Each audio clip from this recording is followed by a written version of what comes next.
guys, so I just got done watching the remake of Maniac 2013, starring Elijah Wood, playing Frank. I actually really enjoyed it. I thought it was really good as far as remakes go. I'm not much of a remake guy or anything. When it comes to horror and everything. I mean, the original version of Maniac is a classic. It is a classic in my opinion. Definitely one of the best slasher films ever made. Where it was made from the point of view from the serial killer.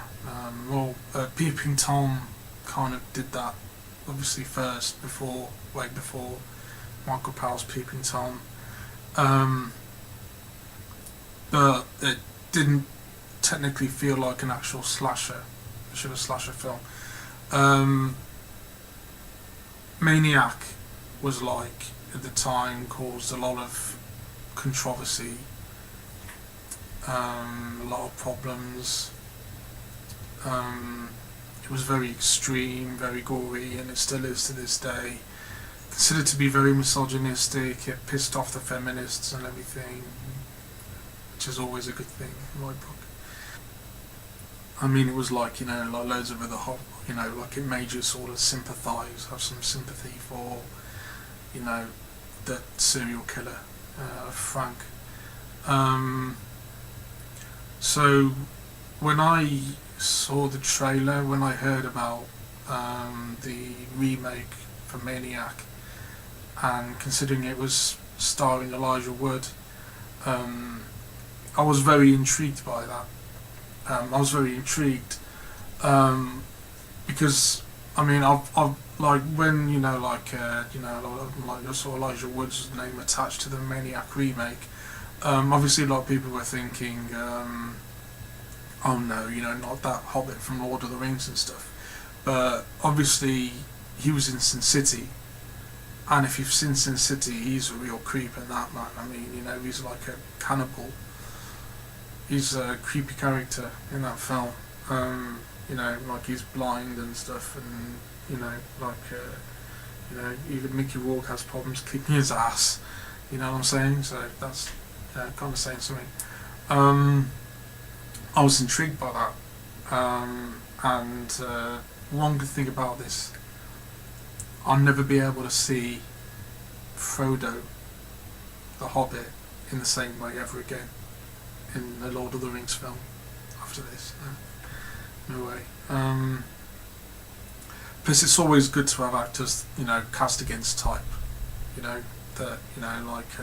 People will be, flocking to see Maniac, thinking, I want a horror film with, like guy from Lord of the Rings.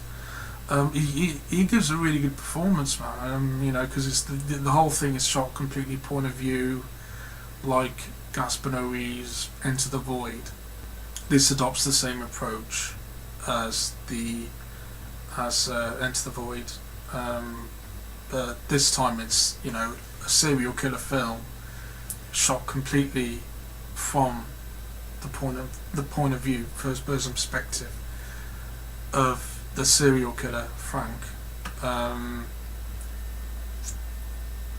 which mostly adds this real sense of tension and discomfort and creepiness, because you're it may seem like a bit of a cheating way to do this kind of thing, but it does work for me, at least anyway, because you're you're trapped inside the mind and of Frank's character, and you're seeing things, like for example, when he scalps some woman, you're kind of doing it from his perspective. It's like you're kind of participating in it, which makes it feel uneasy,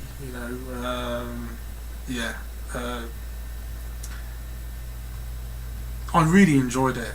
I thought, that not as good as the original, because I love the atmosphere of the original. What I liked about this is that the soundtrack was phenomenal, fucking brilliant. I went to go and search it on Amazon. It was only available for an MP3 download. So I downloaded the MP3 soundtrack. It's fucking brilliant. It's like Giorgio Moroder and Tangerine Dream kind of thing, and that's something that I really miss in a lot of these 80s horror films, with these synthesized soundtracks. They really added something, like Nightmare on Elm Street, the original version. The synthesized soundtrack for that is fucking brilliant. That's what really makes it. It just adds this creepy atmosphere to it. And the main theme, you just once you hear it, you just got it in your head. You just can't get it out of your head. Even though the original is a far better film, because it's very dirty and very grimy and stuff, and this is a film that it's like it tries to be dirty and grimy and stuff, but it's still beautifully shot. With nice locations, and obviously like a much bigger budget and everything, and the old school sort of synthesizer soundtrack. It improves somehow on the love story between Frank and the girl that he's become attached to. It's like this sort of a sense of chemistry, like a real sense of, because they've both got the same interests. Because Frank's character in the remake, he owns a mannequin store, and obviously we all know with Frank, with the original Maniac, is that he's obsessed with mannequins, and he basically turns women into mannequins. So he owns a mannequin store and stuff, and the girl he gets involved in is a photographer of mannequins. So naturally they have a bond, between the two of them. Because they both share the same interest. It's also worth noting that we often see reflections of the Frank character in stuff like mirrors, occasionally rear view mirrors in cars, with his reflection in certain things, like for example a shiny car or something, which really adds that extra bit. It's just brilliant how they've managed to pull that off so well. It's like, for the first time, a worthwhile remake, and certainly one of the best horror remakes that I have seen in years. I mean, I can't remember the last good remake I watched. Possibly The Hills Have Eyes. I don't quite know exactly. I mean, Hills Have Eyes remake was good. I thought it was really good. It wasn't pointless, and it was a good horror film. But other than that, there's some crap up there. Immediately when I saw the trailer, and I saw that Elijah Wood was starring in it, I thought this was going to be worth a look. Worth looking into, because they could have easily have cast like a regular looking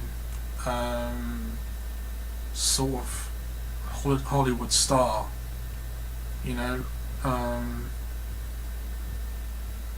because Elijah Wood, his version of Frank is tiny, he's skinny, he's the exact opposite of the legendary Joey Spinell's version of Frank, and Joey Spinell is a legend.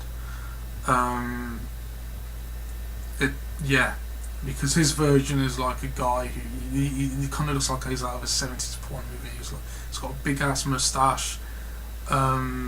You know, like he's got like this weird haircut. He looks a bit like Ron Jeremy, you know, in the original, you know, version of Maniac. So in this version, it's like he's not, you know, a conventionally good looking serial killer. He's very skinny. He's very small, but you know the girls think he's cute. But you know he does look creepy. I mean, obviously the original Maniac is obviously going to be a 10 out of 10. It always is. I mean, you know, if you're a horror fan and you're a fan of the slasher film, then you're obviously going to think that, you know, Maniac is up there. You know, the original is more gory than the remake is, way more gory. You know, like the scene with Tom Savini where he gets his head blown off. In this one, the gore isn't that excessive. You know, it's not overly excessive, but there's some very good moments of gore in the film. It's good. It's very good. I'll give it that. I think it's very good. I give it roughly about a 7 out of 10. It's worth watching, and it's kind of interesting to sort of go back and watch the original again. I actually want to go back and see the original version again at some point. You know, I'd be interested in seeing what other people think of it anyway, because obviously, you know, Maniac is, you know, great movie. So thanks for watching, and see you later.